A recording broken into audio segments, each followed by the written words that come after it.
In this video, we explain how it's possible to manufacture a passive fit sintered cobalt chromium multiple screw retain restoration to be welded to our cobalt chromium bases.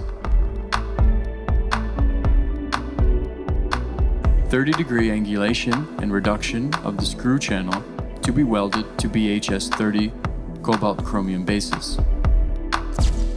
Detail.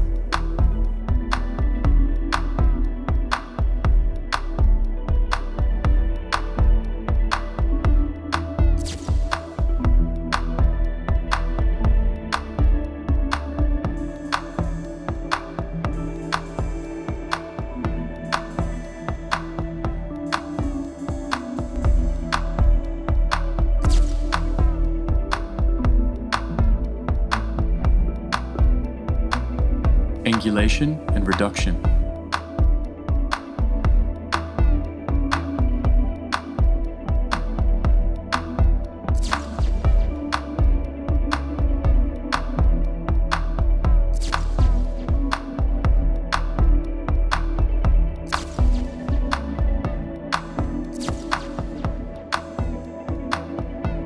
Possible distortion can be compensated when adjusting the structure over the cobalt chromium bases. It's possible to attain 100% passive fit.